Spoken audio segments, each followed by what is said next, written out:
హరి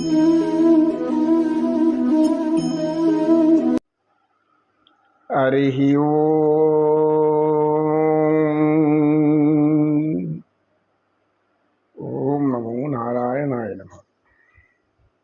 యోగ సాధకులకు, యోగాభిమానులకు అందరికీ నా హృదయపూర్వక నమస్సుమాంజలులు. భగవద్గీత సాక్షాత్తు శ్రీమన్నారాయణుడే స్వయంగా ద్వాపరయుగంలో కృష్ణావతారంలో మహాభారత యుద్ధం మధ్యలో అర్జునుడికి ఉపదేశిస్తున్నాడు. అయితే ఇది అర్జునుడికి ఒక్కడికే ఉపదేశిస్తున్నట్లు కాదని మనం ముందే అనుకున్నాం. ఎందుకంటే ప్రతి ఒక్క భారతీయుడికి అవసరం. సనాతన ధర్మం అని ఎంతమంది మనం అనుకుంటూ ఉన్నా ఆ ధర్మాన్ని ఆచరించడంలోనే అనేక మంది నేటి యువత అనేక బాధలు పడుతున్నారు. ప్రతి తల్లిదండ్రులు కూడా బిడ్డలు చిన్న వయసు నుంచే ఎదుగుతున్నప్పుడు ఆడబిడ్డలను మరీ జాగ్రత్తగా కాపాడుకోవాలి. ఎందుకంటే అమాయకంగా ఈ యొక్క స్నేహం అనేది వ్యామోహంగా మారిపోయి కామానికి దారితీసి లైంగిక జీవితమే ఆనందం అనేటటువంటి భ్రమలో అనేక మంది తమ జీవితాలను కోల్పోతున్నారు, ప్రాణాలు కూడా కోల్పోతున్నారు. అబ్బాయిలు ఎంతోమంది మూర్ఖులుగా ఉంటారు, దుర్మార్గులుగా ఉంటారు, ఎవరెవరో ఉంటారు. తల్లిదండ్రులు కొంచెం జాగ్రత్త తీసుకుంటే ప్రతి బిడ్డ కూడా చాలా సున్నితమైన స్వభావాన్ని కలిగి ఉండి సనాతన ధర్మం ఏముంది, ఎందుకు సనాతనం అని చెప్పుకుంటున్నాం, భారతీయ హైందవ ధర్మం ఏం చెప్తుంది, హైందవ ధర్మం మన హైందవులు అనుకున్నంత మాత్రం చాలదు, ధర్మాన్ని కూడా ఆచరించే విధానం తెలియాలి. అదే గీతాశాస్త్ర రహస్యం. కనుక తల్లిదండ్రులు ఆడబిడ్డలు చిన్నప్పటి నుంచే, ఇప్పటి నుంచైనా సరే చిన్న వయసు నుంచే వారికి జ్ఞానం అనేది బోధించండి. మీకు చెప్పే సమయం లేకపోవచ్చు, అనేక మంది పేదవాళ్ళు ఉండొచ్చు, ఇద్దరు రెక్కాడితే కానీ డొక్కాడనే పరిస్థితులు ఉంటుంది. అలాంటి పరిస్థితుల్లో ఉండేవాళ్ళు బిడ్డల మీద తగిన శ్రద్ధ తీసుకోకపోవచ్చు. మనం దేనిని కూడా ప్రశ్నించలేం, ఎవరిని కూడా కారణం చూపలేం. మన మనసులోని భావాలే, మన మనసులో ఉన్నటువంటి ఆలోచనలే మనల్ని మారుస్తుంది. కనుక తల్లిదండ్రులు ఈ విషయంలో కొంచెం శ్రద్ధ తీసుకొని వీరందరూ కూడా ఆడబిడ్డలుంటే చిన్న వయసు నుంచి హెచ్చరించండి. ఈ స్నేహం, బాయ్ ఫ్రెండ్స్, గర్ల్ ఫ్రెండ్స్ అనేటువంటి ముసుగులో నాశనమైపోతున్నారు. 7 మంది, 8 మంది, 9 మంది కలిసి ఒక పసిబిడ్డను పాడు చేయడం అనేది ఎంత దుర్మార్గమైన విషయం. ఈ దుర్మార్గ విషయాన్ని క్షమించవచ్చా? మరి అలా చేస్తున్నారంటే అబ్బాయిలు ఆ తల్లిదండ్రులది లోపమా, సమాజానికి లోపమా, లేకుంటే కాల దోషమా? ఇదేది కూడా మనకు అర్థం కాదు. ఎందుకంటే అనేక కారణాలు ఉంటాయి.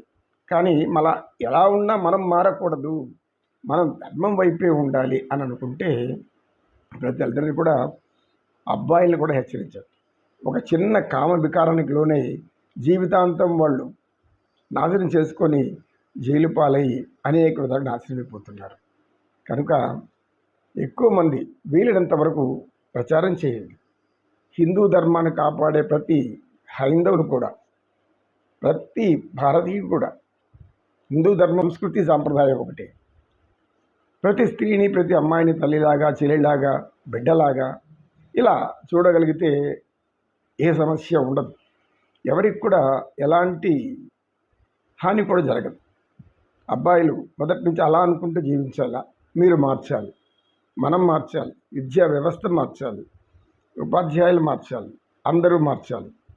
ఎందుకంటే తరువాత తరాలు ఎట్లుంటుందో ఇప్పుడే ఇంత భయంకర మన బిడ్డల్ని మనమే కాపాడుకోవాలి.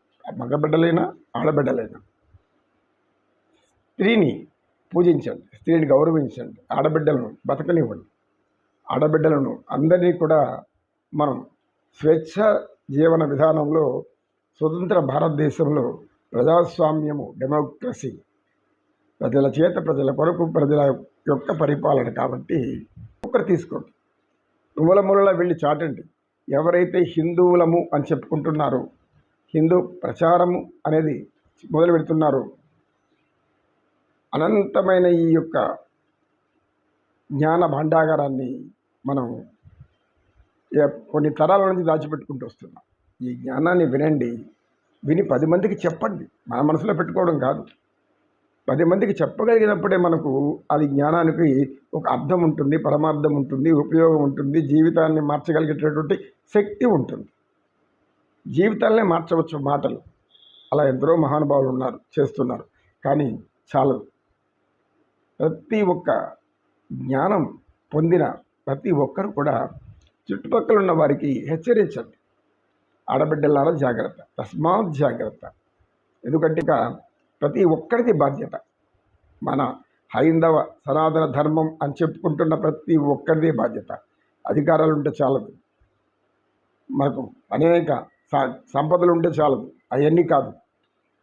హైందవ సనాతన ధర్మంలోని సంస్కృతి సంస్కారాల్లో సంస్కారం ముఖ్యమైనది.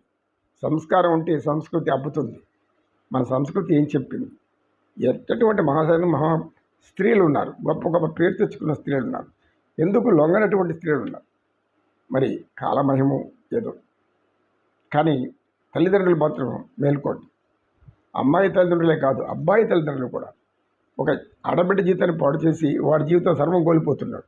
ఒక క్షణికమైన సుఖం కోసం, క్షణికమైన సుఖం కోసం వల్ల వాడి జీవితమే సర్వనాశం చేసుకుంటున్నాడు. ఎందుకు? ఇదా తల్లిదండ్రులు కలగాలనేది, ఇదా తల్లిదండ్రులు కోరేది. నమో కృష్ణ, నమో కృష్ణ. కృష్ణం వందే జగద్గురు, శ్రీకృష్ణం వందే జగద్గురు.